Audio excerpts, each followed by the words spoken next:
Disturbing thing. There are disturbing videos found on the internet right now. Traffic stops aren't rare, but what happened on this day was something no one saw coming. Officer Darian Jarrett, only 28 years old, a husband and father of 3, was out doing his job like— He's gonna die. He's gonna die. Husband and father of 3. Let me guess, he was a stand-up guy, wonderful citizen, donated to charity every Thursdays. What else? What else? And then he dies a horrific death. any other day, unaware what's coming next.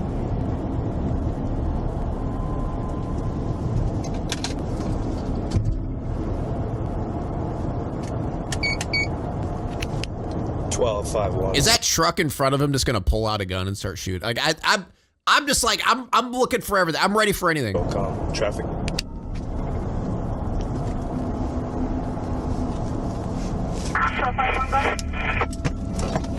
Gonna be on I-10, eastbound at about the volcano. Wait, I think I might have seen this before. I'll attempt tag 05. Is this the one where he walks up to the car and the dude just shoots him? 7 Edward Paul. It's gonna be a white Chevy pickup. One aboard. Chat, stop pausing the video. The temp tags out of. What he didn't know was that the vehicle he was pulling over, a white Chevrolet pickup truck, belonged to a man named Omar Cueva Felix, who wasn't just any driver. Cueva was the target of an active investigation by the U.S. Department of Homeland Security, and just a week before, undercover agents had purchased methamphetamine from him, a pound of it. And during that deal, Cueva was armed with a semi-automatic rifle carrying fentanyl pills and had openly stated that he was never going back to prison. The plan was clear. Homeland Security had intended for a different officer, Leonel Palomares, to conduct the stop with full support from their special response team. But due to serious miscommunication, that message never made it to the right people. And unfortunately, it ended up being Officer Jarrett, someone who wasn't even at the briefing, someone who wasn't told the full extent of the danger, who was sent out to stop that truck where this happened. Afternoon, sir. My name's Darian Jarrett. I'm with New Mexico State Police. The reason for the stop is your window tint's a little too dark. Dark? Yeah. You mind if I open the door? Or if you want to roll down the window more. It's dark? Yeah. I noticed you got temp tags. You got a registration for the vehicle? Yes, sir. I'll need registration and your driver's license as well. All right. Do you have insurance for the vehicle? Yeah. Where is it? It's with the wallet. Do me a favor. Come with me to my vehicle. That way I can run your name and date of birth, and then that way I can get my return. Okay. Go ahead. Shut the vehicle off if you want. It's up to you. You can run my name if you want. Well, I know. Well, she's on the phone, actually. Babe, can you send the photo of my license if you find my wallet? God, he's being so chill too. That'll work. Grab the phone and come with me to my vehicle so I can get the return, and then I can make sure that everything's good. That's Okay. Yeah, I'm pretty sure. I don't know where I've seen this, but I've seen this somewhere. What was your name? Omar Cueva? Omar Cueva? Yes, sir. All right, Mr. Cueva. Okay. While she's sending the pic, let's go so that I can run my checks on you.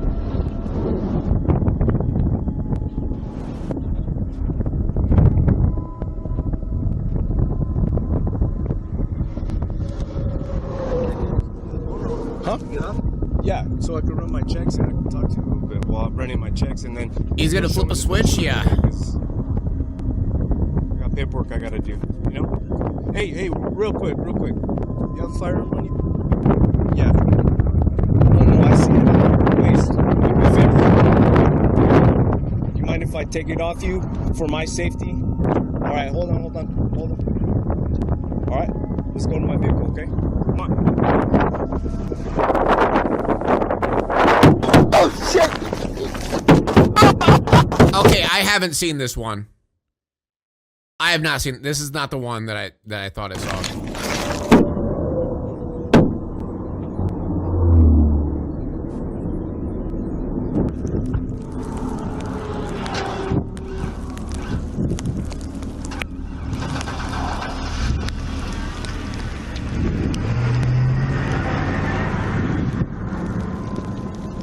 Wow.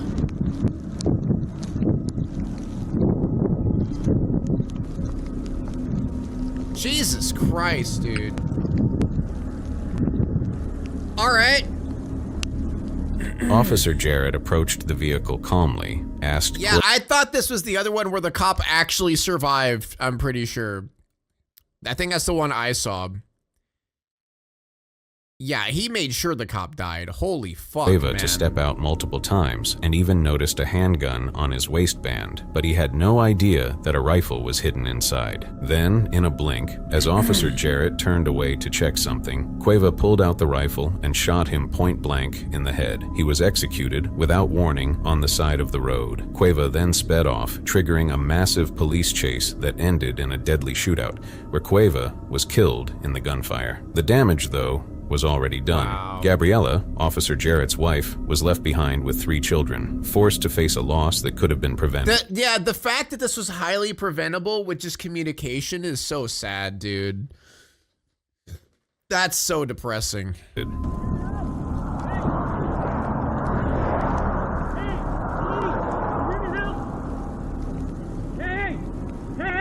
police, here to help, here to help, here to help. Here to help! Here to help! Hey! You call 911! Hey, call 911! I'm with HSI! Okay. They need to divert funding from the weapons budget of PDs to the comms budget. I mean... Hey! Call 911!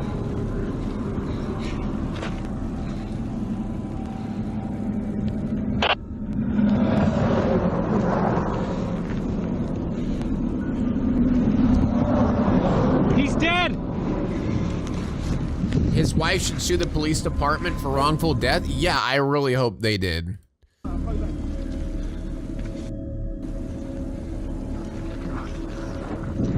Hey, I'm just west of the... Digging Wow. deeper, the truth became clear. Homeland Security agents had briefed their own team the morning of the operation, but no one from the New Mexico State Police showed up. Emails were sent out by the New Mexico Fusion Center warning about Cueva and the risk he posed, but not everyone got the message. Officer Jarrett was never told who he was stopping, or just how dangerous this man truly was. An agent from Homeland Security, Matthew Rodriguez, had even spotted Cueva that morning and passed the information to a state police sergeant, Mark Madrid. But somehow, the words armed and dangerous drug trafficker didn't make it to Jarrett, and for that mistake, You would think that would be like a high priority. the family was broken forever. In 2023, Gabriella filed a wrongful death lawsuit against the New Mexico Department Fucking of Public good. Safety, arguing that her husband should never have been sent out that morning without full intel. The case was eventually settled for $523,520, but no amount of money will ever fix what happened. Honestly, what makes this case so painful isn't just the violence, it's the silence. If someone had picked up the phone, if the message had been passed on properly, Officer Jarrett would have gone home that night. Instead, he became another name on a list that should never exist. Officers who gave everything because of someone else's... That's it? Yeah, I know. I mean, what do you expect? Like, it's the cops. Like, you don't really win lawsuits that well with cops. mistake. Yeah, it should be in the millions. I agree. But, you know... On May 15th... Anytime you try to sue cops, man, it's rare to even get anything at all. 2015, just like any other school day in Jefferson County, Kentucky, and outside Wilkerson Elementary School, yellow buses pulled in, lined up like they always did, ready to drop off and pick up children. Please, no. But what should have been just another ordinary afternoon ride turned into something that would stay with one family for the rest of their lives. The bus that day was being driven by Melinda Sanders, and according to reports, she had a blocked view from her seat. Not only because of the size of the bus itself, but also because of items cluttering the dashboard, which partially obstructed her ability to see the road clearly, and more importantly, to see the children getting off. Among the students... No. Don't fucking tell me, dude. On that bus was 7-year-old Allie Rednor, a young girl who was simply trying to get off and go home like she had so many times before. But this time, something went terribly wrong. Oh my God. Oh, this one! Oh, no! Oh, God. Oh, God, this one. Oh, God.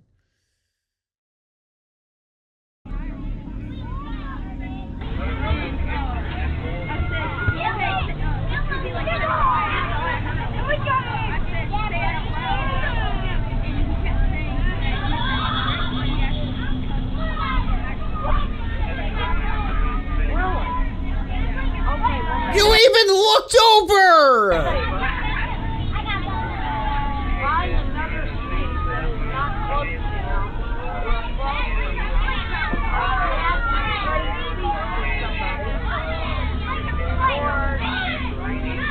What are you doing, Devin? Sit down, Devin.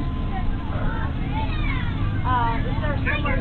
Oh my God, like, every second that passes by, dude, it's just like, it's just torture.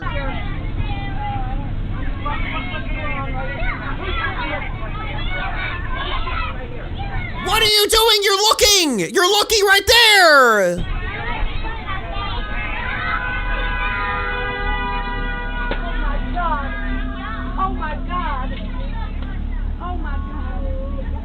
You see, Melinda closed the door and drove off without realizing that Allie's backpack was still caught, and with that mistake, the unimaginable began. Allie was dragged by the school bus for 1,320 feet, nearly a quarter of a mile, over 53 horrifying seconds.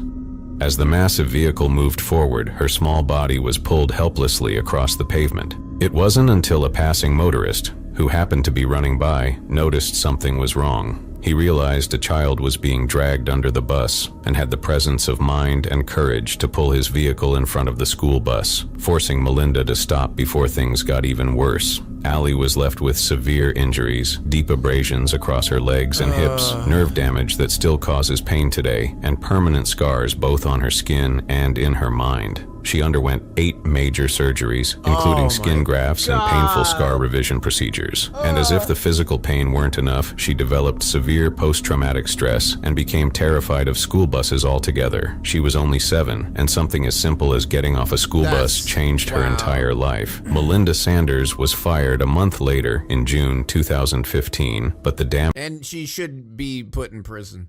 Was already done. The Rednor family filed a lawsuit against Jefferson County Public Schools, arguing that the driver was not properly trained and that the district failed to implement necessary safety protocols. Not properly trained, she could just look to your right.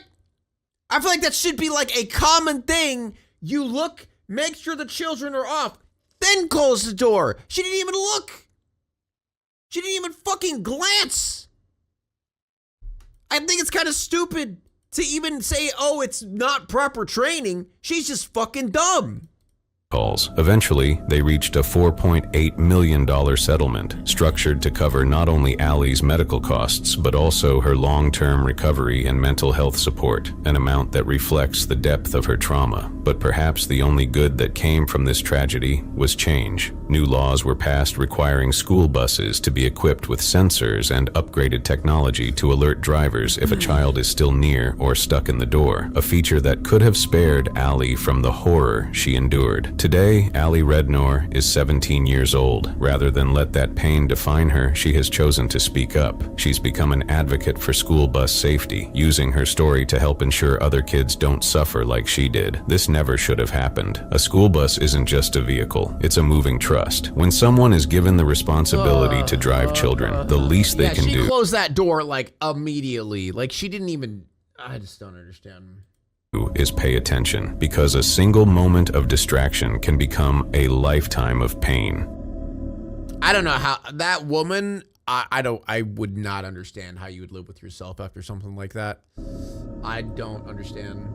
Back in Time is a YouTube channel run by a couple named Chris and Meg who spend their time exploring forgotten, decaying buildings, old homes, and places that time itself seems Is this the ghost? Are we going to be at the ghost? Seems to have given up on. Abandoned hospitals, schools, and broken down houses. On one particular day, they were scrolling through old satellite maps when they came across something strange, an isolated farmhouse. deep in the countryside, barely visible from the road, and based on how overgrown it looked, it hadn't been touched in what seemed like decades. With cameras ready, they made their way to the site, expecting nothing more than another crumbling building, maybe some peeling wallpaper, a few rusted beds, and the usual signs of time slowly taking over. But what they found inside was something else entirely. From the outside, the house looked exactly how you'd expect. Broken windows, ivy creeping up the sides. Inside, things were worse. Layers of dust, rotting floorboards, and dead birds. Dozens of them, scattered throughout the rooms. But then they reached the second floor, and everything changed. It's a thin, narrow piece of carpet that comes all the way across. Absolutely nuts. This will come into this bedroom here. And wow. What an absolute beauty this place is. Try to get the light a bit better. Is there going to be a person under the blanket? There's a person under the blanket, isn't there? Is it a squatter? The ultimate frame.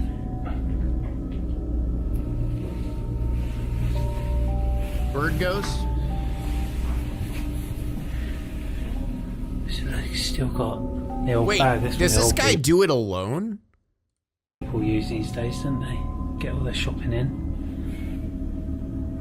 Table there with a few bits. Feel the urge to mute? I don't think you're gonna get jump scared. I mean, maybe. Wardrobe. I'll just squeeze and talk to you. Can I help you? Oh my god! Help! You're alive! You are? Fuck. You live in here, you can't live in here. Yeah? No! We can't. We thought it was abandoned. We thought it was abandoned. You can't live in here. Yeah. Holy shit! Are you okay? We thought How did you get in? there's a window that's open downstairs. Is it a squatter or is it just like an old person that just never left? Window open. Yeah. Yeah. Open window. What we do, we do take videos on- pictures of like old farmhouses because we're really interested in it. Oh. We thought it was abandoned because of this. No. You live in here. Oh Why no! do you live in here? Is there no way you can go and look at it? Do you not think it's a bit? Yeah, it is, yeah. Do you not got family? No. You haven't. Oh, dude, this just turned really sad, man. Oh my god, it's just an old lady that has no one left. Oh. What started as something scary, now it's just sad. Oh Jesus Christ! I've got anybody. You scared the life out of. You literally scared the life out of me, What do man. you think we can do to help you? Where are you from? We live in Northamptonshire. Hamptonshire. I don't know where you can help me or not. I've not got any kids and I've not got any Whose grandkids. farm's this then? Yeah, somebody's farm here, yeah. So is this not your farm then? No, Is this your house? no, It's not your house? no, So do you just live here then? yeah. Oh God! You scared me while you were in her house? No, chat, she's a squatter. Like I said, like this is not her house. She doesn't own this house. She just, I guess, found a house that was abandoned and started living in there. I mean, We didn't realise because of all the cobwebs and all the decay. We just assumed that it was abandoned. Yeah. No. Oh my god. Oh, Jesus Christ! What about food? How do you eat? Where? How do you eat food? Yeah. Do you eat food? Yeah. Oh, yeah, yeah. Yeah? Yeah. At the end of a narrow hallway, tucked Man, I feel inside what bad. looked like a child's bedroom, they found a bed that was still being used. And lying in that bed was a woman, alive, surrounded by decay, filth, and even more dead birds. Her name was Jane. She was she old, knew the people who lived there before, she said. Oh, okay. Well, it's still not her house, but fragile looking, just tired, like someone who had grown used to the silence. Chris and Meg were completely stunned, not just by the fact that someone was living there, but by how calm she seemed, as if this was just another day for her. Jane told them she had been living in that same farmhouse for almost 30 years, since 1993, when she arrived to help someone out for a few days and just never left. She claimed she had enough food, that she had a husband and a brother, and so she just, what?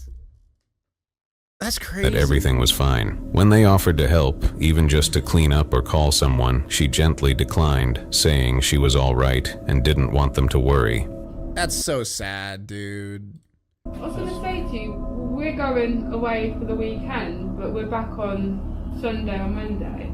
If there's anything that we can come and give to you, so we're only down the road. Do you need any food or anything? Like, if we can come and drop something off on Monday or Thank you, something Band-Aid, for the 4 anything, months. Like, they're your slippers. Yeah. Do you want some new? Do you need some new slippers? Do you need Get anything? you some new slippers and some nice blankets. No, I'm alright for blankets. But look at them, they're horrible. But I've got some. Man, that's so sad, dude. Oh, and it's nice of them to actually like offer to help, because you can tell this lady doesn't want to be a burden on anyone. It's so sad. New one. Why don't you use them? Yeah, I think you should. The thing is, and your pillow as well, the thing is, everything is damp in here. It's going to make you ill. Yeah, you will end up It's going to make you on your really chest. ill. This guy's a dump house, isn't it? Yeah, it Yeah. is. That's what I mean. And you're going to get ill. Too polite and stubborn old You're English not got woman, any yeah. family at all. No one. No. Have you ever had a husband? Was you married or? Oh, yeah. You was? Yeah. Oh. Well, if we could, do you sleep most of the day then? Yeah. You do. You just sleep. Yeah. Okay. Oh my god, that's so sad. She's just rotting away, dude. I was gonna say on Monday, we drop some bits round. Yeah, can we drop you some bits new round? slippers and some food? No, I don't want you to. I know, but you're. You know what? If I had room in my house, I'd tell you. I'd say, "Come on, you're coming to live with me." No. Honestly, I would. Because look at the I know. state of this room. Look at the state of this house. I don't want you to get worrying and putting yourself out. You've got 4 children. It's alright. It was a strange moment, Oh, man. deeply unsettling. Not just because of her living conditions, but because of how sure she seemed that everything was okay. Chris and Meg did Not what unsettling. It's just fucking sad, dude. It's not unsettling at all. Just very depressing. any decent person would do. They called adult social services, unsure of whether this woman had slipped through the cracks or if something more serious was going on. But to their surprise, the agency confirmed they already knew about Jane. They didn't share much, only that she wasn't forgotten. And for reasons they couldn't explain, they had let her stay. With that answer, and unsure what else they could do, They didn't want to deal with her, that's why. the explorers decided to leave. They said goodbye to Jane, thanked her for letting them in, and told her they'd be happy to come back if she ever needed anything. But as they walked back down those creaky stairs and stepped out into the daylight, they couldn't shake the feeling that something about that house, about Jane, wasn't quite right. Maybe it was the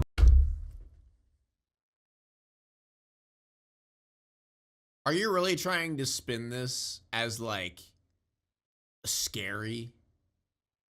Come on. It's just a sad old lady who has no one left in her life and is rotting in a bed. You're like, oh, something's up. So something super scary. Ghost. Maybe Jane's a ghost. Something's not right. Something's weird. Shut the fuck up. birds. Maybe it was the silence. Shut up. Shut up. Hiking is supposed to be peaceful, a way to enjoy the world, breathe fresh air, escape the noise, and feel I know free. you have to make your, oh, it's scary because disturbing videos, but like, come on. But sometimes Fucking stupid ass AI voice channel, lazy as fuck. Just show me the videos. it can turn into something you never imagined. On June Too 21st, much of a pussy to show your real voice? Huh? 2025, just after 6 a.m., Juliana Marins, a 26-year-old tourist from Niterói, Brazil, was hiking Mount Rinjani in Indonesia, one of the most dangerous and most beautiful volcanoes in the world. And she was not alone. Juliana was with 5 Yeah, that's what I think about this fucking AI voice. You know what, chat? The reason, I'm going to start watching AI videos so then I can make actual content out of the fucking stupid AI voice, AI shit. AI's trash. Sorry, I'm just like, dude, it's so rare to find videos like this that don't have AI voice. Am I wrong? Same with body cam videos. Same with anything that's like a compilation or some shit. It's like impossible to find a channel that is just a person talking. Everyone's a pussy. Everyone's like, I don't want to show my voice. Just start talking. Get a cheap mic and talk. It's the same shit. And I would appreciate it a lot if it was an actual person. 5 other tourists and a local guide doing what many dream of, exploring the steep trails and jaw-dropping views of that sacred mountain. According to her family, somewhere along the way, Juliana became exhausted, completely worn out by the climb and the altitude, and she asked the guide to stop, just for a while, to let her rest and catch her breath. But instead of staying with her or waiting, the guide made a decision that would end everything. He left her there, alone, in the middle of that treacherous mountain trail. What? When he finally came back, this happened.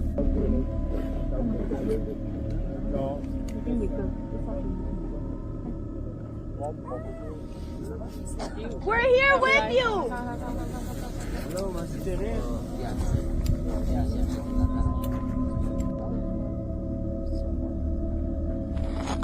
Yotokol tamu ni. Yotokol andang tu no. Wait, is that her? Oh, yotokol ni darat. Enggak center dong, tidak notak. Soalnya lu center naik sih kita berjuru kan. Darat kepindah nih. Yotokol. Lapun tas masih jauh tas no. Amin.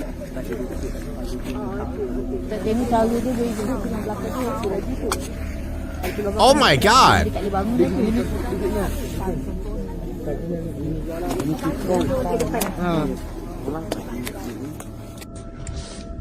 Start. Dale. See, wait. This looks so scary. Yeah, she looks very scary. She looks very scary. Well, why did two people just say that she looks scary? Are you trying to say she looks scared? Is it a language thing? Language gap?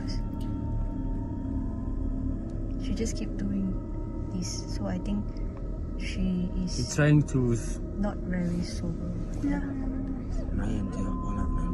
Maybe help her and don't just say she's scary and drunk. Maybe help. Yeah, she just Call someone. Tiene el móvil, ¿no? sorry. Déjalo, está desenfocando. Her eyes, Sí. see? Déjalo. You want to record one more time? No, es lo que iba.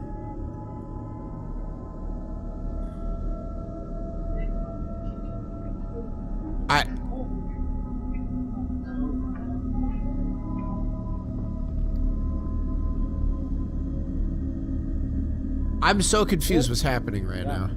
She had slipped, fallen over 1,000 feet, and was trapped, stuck on a narrow rock ledge, hidden deep inside the volcanic crater. And although people nearby said they could hear her screams echoing through the cliffs that morning, the rescue team could not reach her. The terrain was brutal. The fog was thick. The weather kept shifting, and every second that passed, Juliana was still out there, alone. Can they not do the helicopter thing with like a big thing that drops down? You pick her up?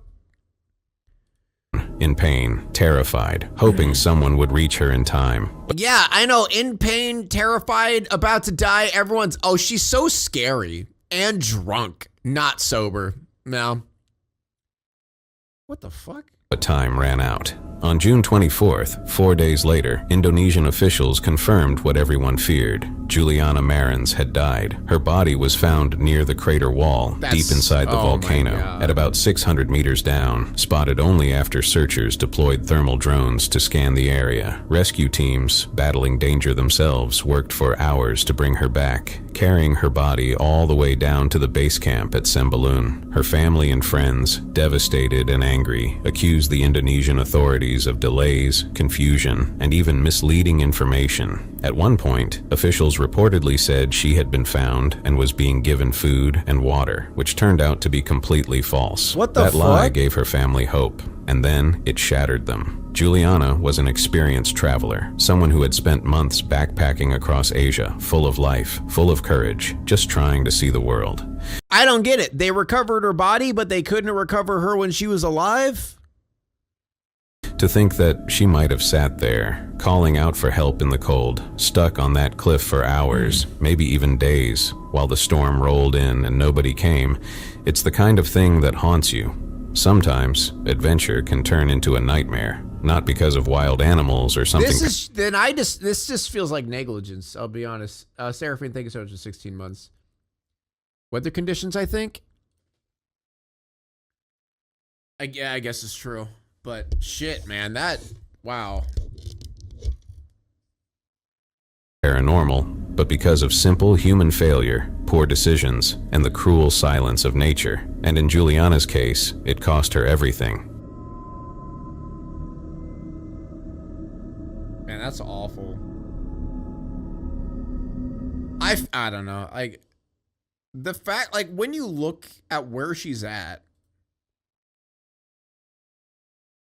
Ito ko lang ng to, no? Oh, ito ko lang doon, Kak. Oh, yeah. Like, it doesn't look like it's that bad or that far. You know what I mean? Like, when you look at it like this, it doesn't look like it's that far. It looks like they should be able to. That's depressing as fuck. This is depressing ass video. Disturbing videos found on the internet? No, depressing videos found on the internet.